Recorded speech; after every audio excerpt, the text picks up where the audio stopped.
जय श्री कृष्णा। पवित्र वैशाख महीने की कथा व महात्म। दूसरा अध्याय।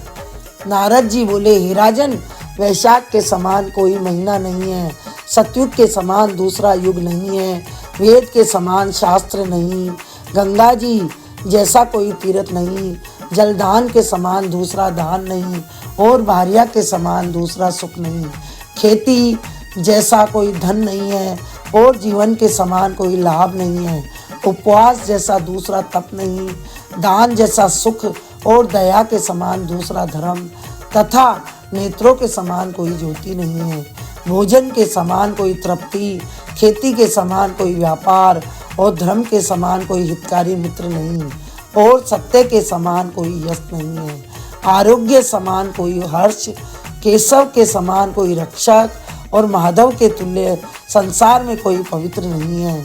ऐसा पुरुषोत्तम वैशाख महीना शेष शाही भगवान को सदा प्यारा है। भगवान के प्यारे इस महीने को जो लोग बिना व्रत किए व्यतीत करते हैं, वह धर्महीन होकर शीघ्र ही पशु योनि पाते हैं। उनका कुआं बावड़ी बनवाना, बगीचा लगवाना आदि सभी धर्म वृथा है, उनका कुछ फल नहीं होता है। जो मनुष्य वैशाख महीने में नियम पूर्वक भोजन आदि करते हैं, वे विष्णु भगवान की सायुज्य मुक्ति को अवश्य प्राप्त होते हैं, इसमें संदेह नहीं है।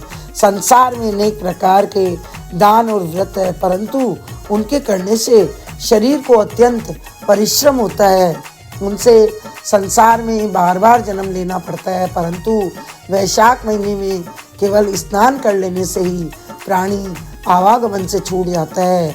सब दान करने से जो पुण्य होता है, संपूर्ण तीर्थों में स्नान करने से जो फल मिलता है, जिसमें जल दान करने की सामर्थ्य न हो, तो वे ईश्वर्य की इच्छा करने वाले दूसरे से कहकर जलदान कराए, यह कर्म भी सब दानों में अधिक है। तराजू के एक पलड़े में सब प्रकार के दान और दूसरे में जलदान रखकर तोले तो जलदान ही भारी निकलेगा। जो यात्रियों के लिए प्याऊ लगवाकर जलदान करता है, वह अपने करोड़ों कुल का उद्धार कर विष्णु लोक को जाता है। हे राजन, प्याऊ लगाने से देवता, पितर और ऋषि सब निसंदेह अत्यंत प्रसन्न होते हैं। जो प्याऊ लगा थके हुए यात्रियों को संतुष्ट करता है, उससे ब्रह्मा, विष्णु और शिव सब देवता प्रसन्न होते हैं। जो जल की इच्छा हो तो जलदान करे, छाया की इच्छा हो तो छतरी दे।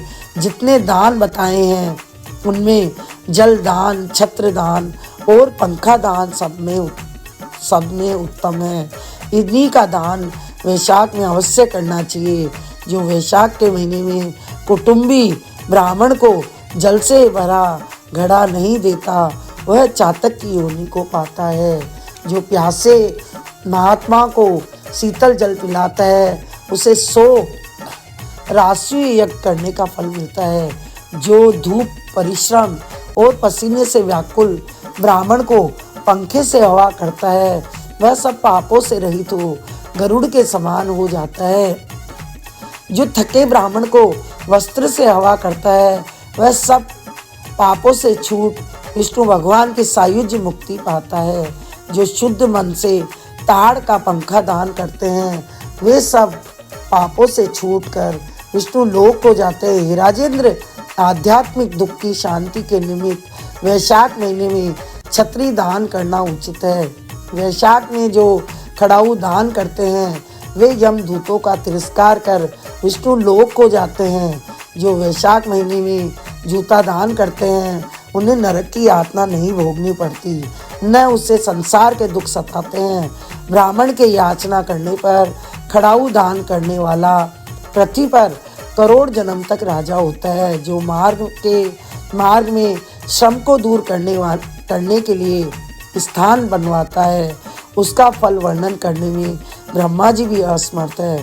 दोपहर को जो कोई अतिथि या ब्राह्मण मिले, उसको भोजन कराने का फल ब्रह्मा जी भी वर्णन नहीं कर सकते हैं।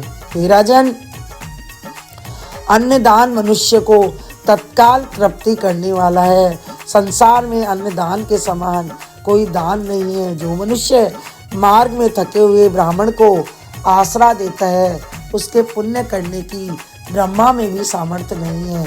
भूखे मनुष्य को स्त्री, पुत्र, घर, वस्त्र, अलंकार, आभूषण कुछ भी अच्छे नहीं लगते हैं। पेट भरने पर ही सब अच्छे लगते हैं। इसलिए अन्नदान के समान न कुछ हुआ है न आगे कुछ होगा। त्रिलोकी में सब अन्न की ही प्रशंसा करते हैं।